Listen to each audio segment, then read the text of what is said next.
naam is Dani. Ek het die voorreg om vanoggend die woord met julle te deel.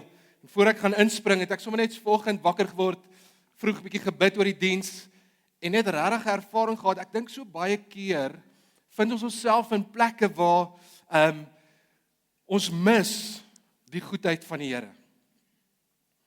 Jy sit op 'n boot en jy's in hierdie storm en jy's so vasgevang met hierdie storm dat jy mis dat jy op 'n boot is. Jy kon net sowel in die water gewees het. En goed gaan net so verby ons en ons is so besig om te sien wat nie reg is nie, wat kort, dat ons mis wat die Here mee besig is in sy goedheid. Kom ek gee julle 'n voorbeeld. Vanoggend staan Benny en Zani voor en hulle seun hulle dogtertjie in Zia. Hierdie koppel het jaar in en jaar uit die Here vertrou vir 'n kind. En jaar in en jaar uit teleurstelling op teleurstelling. En so vanoggend is dit nie net 'n inseëning nie, vanoggend is dit 'n lofsang van die Here se getrouheid oor 'n woord wat hy vir hulle in hierdie diens gegee het om te sê, julle sal ouers wees. Verlede Sondag doop ons in die oggend en in die aanddiens 9 mense. Vanoggend doop ons 2, vanaand word daar weer gedoop. Kan julle sien die Here se goedheid? Ten spyte van wat daar buite gebeur. Switserland, Harry en Wendy en Jaco en Riet, hulle het 'n groep gehad van die Kaap wat saam met hulle kom uitreik het op die kampus in Bern. 260 gesprekke waar iemand met hulle die evangelie deel, met studente deel. En van hierdie 260 gesprekke was daar menigte van die studente wat gesê het, maar ek wil meer weet. En so hulle het connect-groepe begin. 6 studente het gedurende hierdie gesprekke hulle harte na die Here toe gedraai. Daar is storms, maar kan ons ook die Here se goedheid raak sien? En kan ons mense raak wat in alle omstandighede die Here loof, selfs in die storm? Kan ons begin oop oë in die lewe gaan en ophou soek vir wat nie reg is nie en dankie sê vir dit wat die Here besig is om te doen? Ons begin vandag met ons Reach Week. Vir die wat ons besoek, dis ons sending maand, Reach maand, sending maand. En soos julle gehoor het, ons tema vir hierdie maand is We Go. From a mission field to a mission force. Nou die hart agter hierdie reeks, want as jy dit luister, dan klink dit nie reg nie. From a mission field to a mission force. Nee, 'n mission force moet ons na 'n mission field toe gaan. En so die hart is juist dit, om te kom deel dat die plekke en die mense wat die evangelie ontvang, is die mense wat op 'n stadium ook moet sê, nou dat ek gekry het, moet ek ook die woord uitvat. Ons sit nie net elke Sondag hier om te ontvang nie, maar ons word ook gestuur. Ons is 'n sendingveld wat 'n sending mag word daar buite. En so vir 4 weke gaan ons fokus op alles wat die Here vir ons kom sê as kerk. Dit is wat ek wil hê julle moet doen en waar julle dit moet doen. En vandag my tema, die motief. Wat is die motief agter alles? Kom ek vra gou die vraag, wat dryf jou? Wynand, wat dryf jou? Moenie hardop sê nie. Net as ons geskok. Wynand, kan jy dit glo? Julle sit agter mekaar. David, wat dryf jou? Jock, wat dryf jou in die lewe? Wat is dit wat jou laat doen wat jy doen? Wat beïnvloed jou besluite?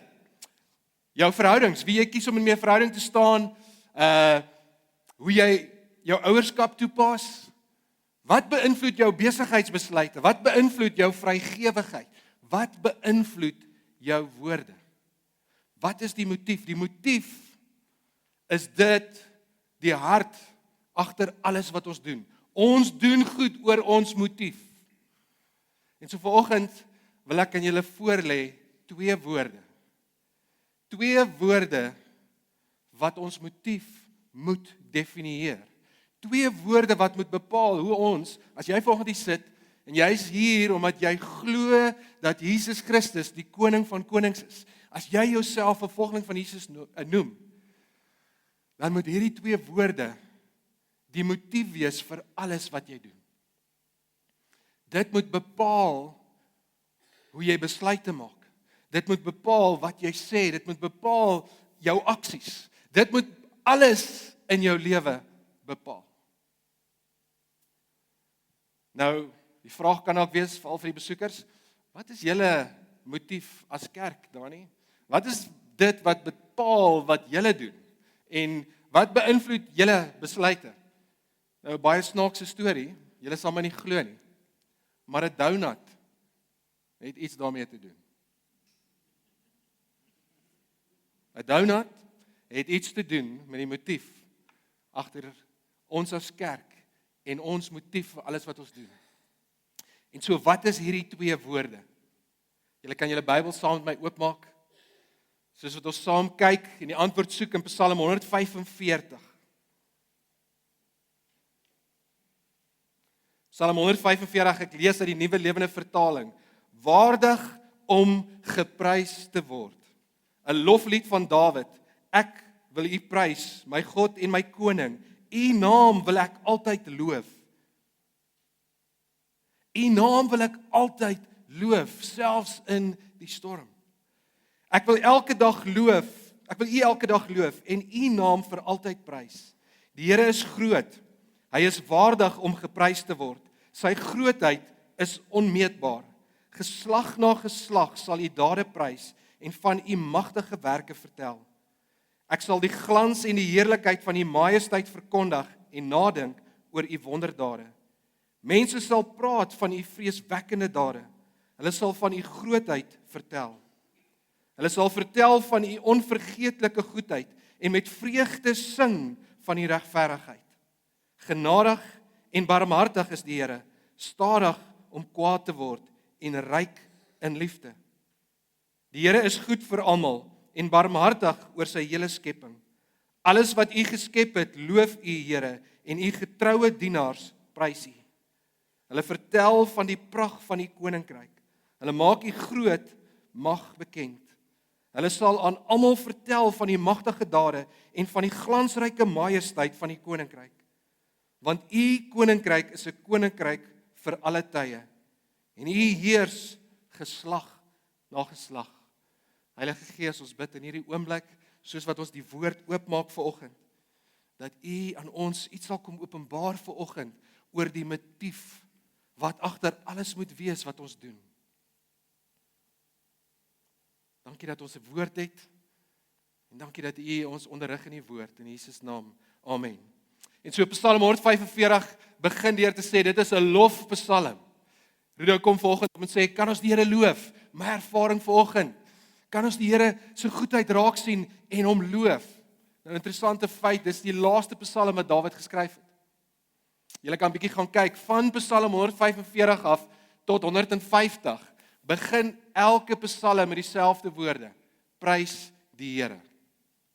In alle omstandighede prys die Here. Wanneer ek oggend hier instap en ek het nie so lekker geslaap nie, prys die Here. Gebruik elke oomblik en prys die Here. Nou 'n fout wat meeste van ons maak is wanneer ons dink aan lofsang om die Here te loof, dan maak ons die fout om te dink dit is wanneer ons liedjies sing, wanneer daar musiek betrokke is. En so mooi in hierdie psalm kom Dawid met werkwoord op werkwoord, verskillende werkwoorde kom sê hy vir ons, loof die Here, en dit is nie alleenlik deur sang en musiek nie. Hoor gou hierdie werkwoorde, vers 4, geslag na geslag, prys die Here, U dade, vertel, vers 4, van sy magtige dade, verkondig U magtige dade. Mense praat van U dade, vers 6, hulle vertel van die goedheid, en met vreugde sing hulle, vers 11, hulle vertel van die pragt, vers 12, vertel.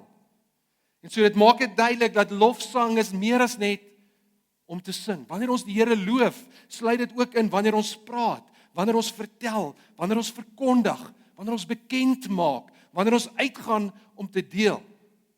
Ons sendingsspan, ons groep wat ons uitgestuur het verlede week, vanoggend soos julle gehoor het in Portugal,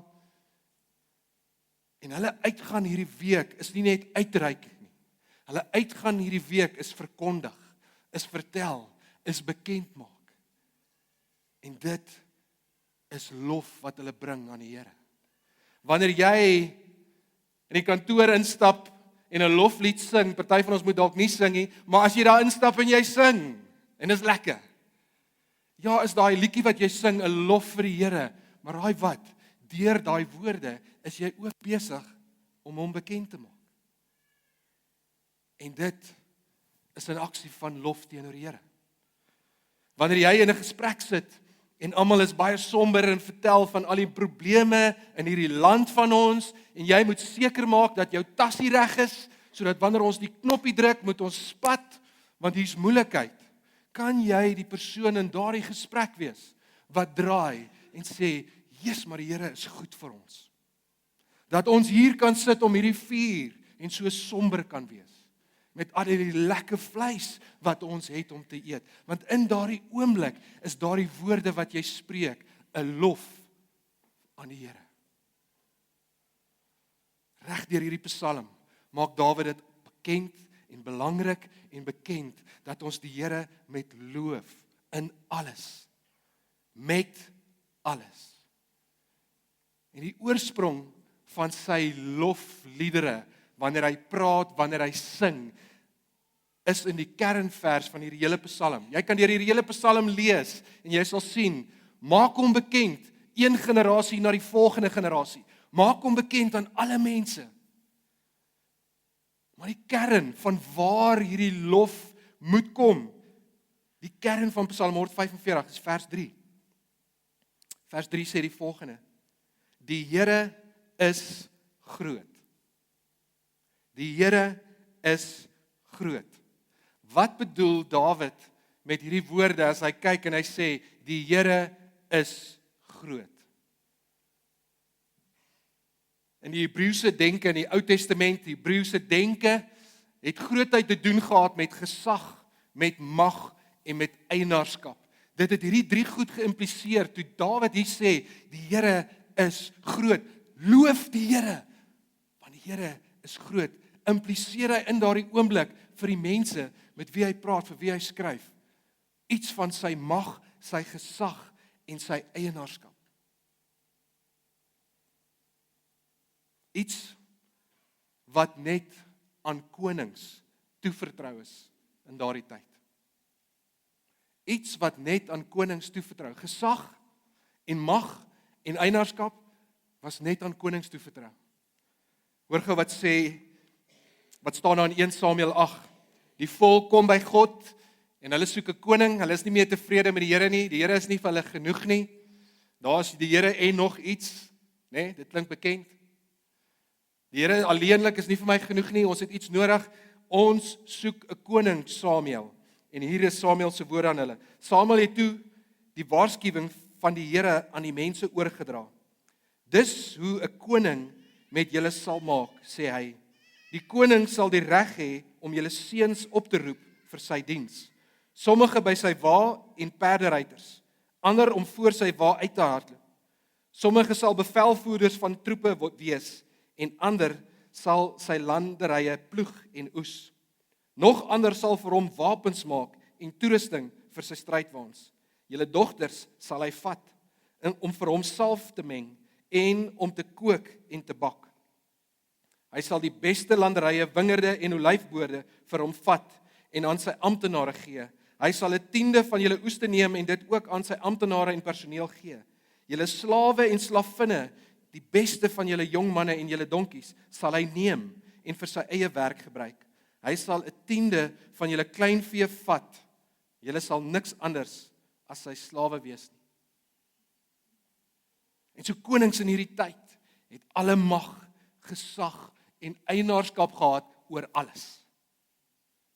En in baie opsigte was daarna hulle gekyk as en opgetree teenoor hulle as gode.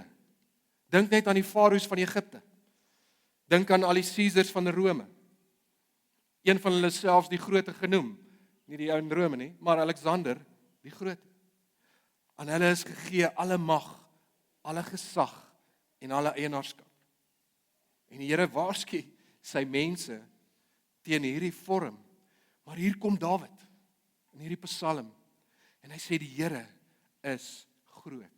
Dawid, die koning van Israel. Israel op hierdie stadium sekerlik die magtigste nasie.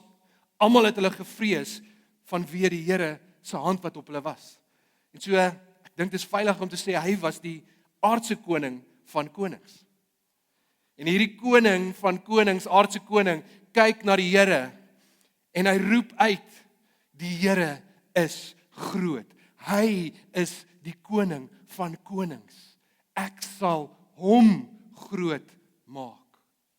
En so wanneer Dawid in Psalm 8 in vers 3 praat van die Here se grootheid, is hy besig om te fokus op die Here se koningskap. En daarom sê hy, ek, Dawid, sal die Here, die koning van konings, loof en hom alleenlik groot maak. Dawid kies in hierdie oomblik om te sê, ek gaan nie, en ek het die reg om dit te doen, ek gaan nie my eie gesag, my eie mag en my eie eienaarskap vestig nie. Maar hy beloof eerder om te sê, ek sal die Here loof en ek sal hom groot maak en ek sal hom bekend maak aan almal. Dit is baie teenstrydig met baie van die hedendaagse denke. Langs 'n rugbyveld, by die skool, by die ouerbraai of by net 'n geselligheid, is dit baie maklik om te hoor hoe iemand besig is om sy eie mag, sy eie gesag en sy eie eienaarskap bekend te maak aan almal. En Dawid, die koning van Israel, die magtigste nasie, kies om in alle omstandighede die Here te loof en die Here groot te maak. Hierdie week wat verby is, sit ek in 'n gesprek met iemand en ons praat, ons groep ouens wat saam is, en hierdie een persoon vertel van sy betrokkenheid en sy dade en sy impak in al sy disippelskap verhoudinge waarmee hy loop. En daardie oomblik het ek so hartseer geraak en besef, so maklik dat ons kan begin sê, my mag, my gesag en my eienaarskap. Dit is die Here wat jou en my nooi om deel te wees van dit wat hy in iemand anders se lewe doen. Kan ons hom loof daarvoor en kan ons hom die eer gee vir dit wat hy besig is om te doen in iemand anders se lewe. En kan ons hom loof en hom groot maak dat hy iemand so eenvoudig soos my kan gebruik om die implement in sy hand te wees. Iemand waardeur hy kan werk. Wanneer Dawid praat van die Here se grootheid, fokus hy op sy koningskap. En die tweede ding wat ons uit daai gewoonte, uit die Hebreëse kultuur sien, is hy fokus ook op sy eienaarskap. Op die Here se eienaarskap. 1 Kronieke 29 vers 10 sê die volgende: Dawid het 'n lofprysing aan die Here in teenwoordigheid van die hele vergadering uitgespreek. Sy woorde was: Geloof sy U Here, God van ons voorvader Israel, van ewigheid tot ewigheid. Die grootheid, Here, die krag, die glans, die roem en die majesteit behoort aan U. Ja, alles in die hemel en op aarde. Aan U, Here, behoort die heerskappy. U is bo almal verhewe.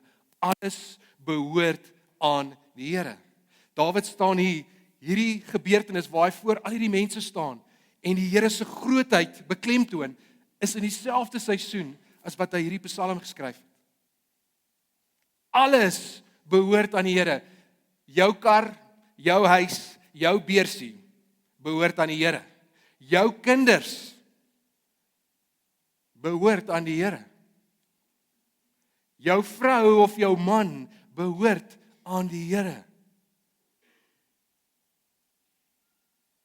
Kan ons dit raak sien en hom daarvoor loof? Alles behoort aan hom. Dink gou aan iets wat jy nou aan kan dink en sê, yes, maar my beste braaitang behoort nie aan die Here nie.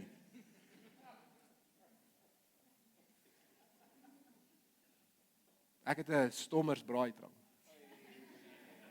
En hy behoort aan my. Alles behoort aan die Here. Alles wat jy het, jou insigte, jou talente, is iets waarmee jy geseën is. Kan ons hom loof deur die gebruik daarvan. Ek weet nie of julle bekend is met die term pater familias. Baie gebruik in die Romeinse tyd. Pater familias, daar gaan 'n prent agter my wees. Pater beteken die matriarg. En familias, familie.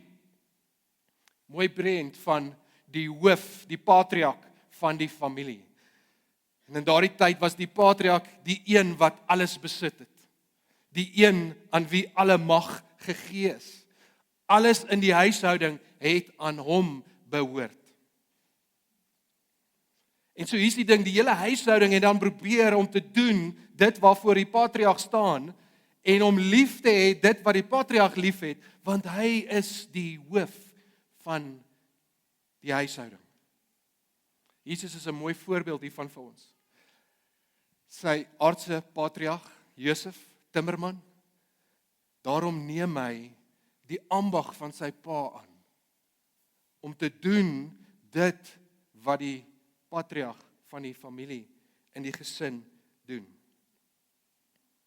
Kan ek jou volgende vra, wie is jou pater familias? In wie se oë kyk jy vir insig? Wie is die een aan wie jy behoort, as ons sê alles behoort aan hom? Aan wie behoort jy? Na wie toe kyk jy vir leiding in jou lewe? En so ons sien in hierdie Psalm hoe Dawid getrek word deur die Here se grootheid. Ek dink nie ons besef altyd hoe dankbaar ons kan wees om in die grootheid van die Here in te kom. Nie net hier op 'n Sondag nie. En hy word aangetrek deur hierdie grootheid, hierdie almag van die Here. En daarom poog hy om deur hierdie Psalm te sê, ek sal doen wat die Here doen, en ek sal sê dit wat die Here sê, en ek sal lief hê dit wat die Here lief het. Die grootheid van die Here, sy koningskap en sy eienaarskap, is wat Dawid laat uitroep, ek sal die Here loof. Menigte male in sy lewe het hy die rede gehad om sy rug te draai en weg te stap. Maar ons sien hierdie jong man voor die ark uitdans en sy klere uittrek. Hy lewe 'n lewe van lof, want hy besef wie die Here is. Die Here is groot. Dawid se reaksie van lofsang, Dawid se reaksie om ons te roep om die Here te loof in alle omstandighede, kan opgesom word, sy motief vir sy reaksie is as gevolg van 2 woorde. Wat is jou reaksie volgend? Wat is jou reaksie deur die week? Ten opsigte van die Here se grootheid. Jou reaksie moet deur dieselfde 2 woorde gedefinieer word. Dit moet bepaal hoe jy optree as jy in die verkeer ry. Daardie selfde 2 woorde moet bepaal hoe jy in 'n argument moet optree. Wat kerk toe volgende? In daai argument van jy het oor my lyn gekom op die sitplek. Daai 2 woorde moet bepaal hoe jy, net die ouers het gelag, optree in daardie oomblik. Hoe jy optree teenoor iemand van 'n ander geslag of van 'n ander ras moet bepaal word deur daardie 2 woorde. Hoe jy na vrouens kyk of na mans kyk, moet bepaal word deur daardie 2 woorde. Dit moet die motief wees van jou optrede. En teen hierdie tyd wil julle seker nou weet. Wat behoort die motief te wees van al ons dade? 2 woorde. Eer God. Eer God. Wanneer jy daai laptop oopmaak en jy na 'n ander geslag kyk, is jy besig om God te eer, ja of nee? Wanneer jy in 'n argument betrokke raak, is jy besig om God te eer, ja of nee? Hoe jy besigheid doen, is jy besig om God te eer? Ja of nee, is heeltyd die vraag. Ekskuus. Jou verhoudings, is jy besig om God te eer? As jy na ons mission statement kyk, die vraag, wat is dit wat bepaal wat ons as kerk doen? We exist to honor God. 1984 sit pastoor Steve Marrell, die stigter, die vinder van Every Nation, dit was in Manila begin 1984, sit hy daar en hy's besig om te bid en hy sit in 'n donut winkel. Besig om vir die Here te vra, Here, hier het nou 'n klomp mense bymekaar gekom. Wat is dit wat U wil doen deur hierdie kerk? Daai stadium net gefokus op die groep wat in Metro Manila bymekaar gekom het. En soos wat hy daar sit en bid, skryf hy die volgende 2 woorde op 'n servet. En hierdie is die afbeelding van die oorspronklike foto. Sy Bybel wat daar een kant lê.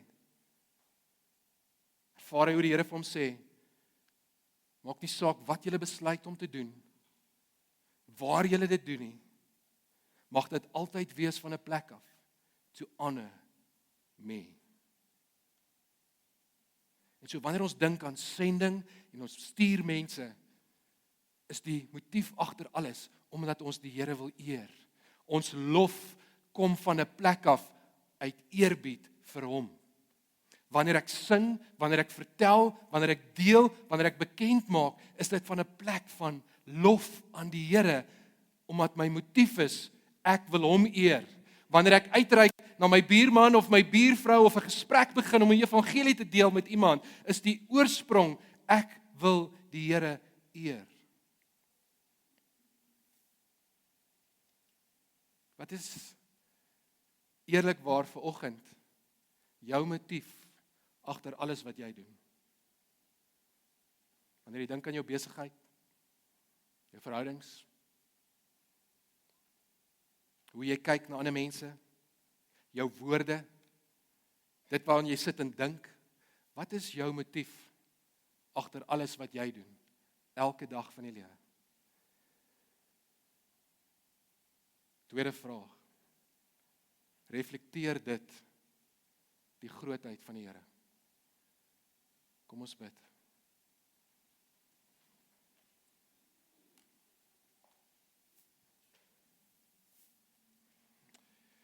Here, dankie dat ons vanoggend hier in 'n skoolsaal kan sit. En of ons nou die woord in op 'n tablet het, of op 'n foon, of 'n fisiese Bybel, dankie vir die voorreg, vir die seën, om 'n woord te hê, Here, om openlik by mekaar te kan kom vanoggend, en hier te aanbid. Here, mag ons soos die psalmdigter Dawid, in alles wat ons doen, U lof besing. Mag ons in alle omstandighede, Here, nie uit self uit nie, kies, al is dit hoe moeilik, om ons oë te draai op die groot God. Te sê, ek kies om U groot te maak, ten spyte van alles. Heilige Gees, in hierdie oomblik bid ek, dat U ons harte sal deurgrond, en vir elkeen van ons sal kom wys, wat werklik die motief is in ons wandel.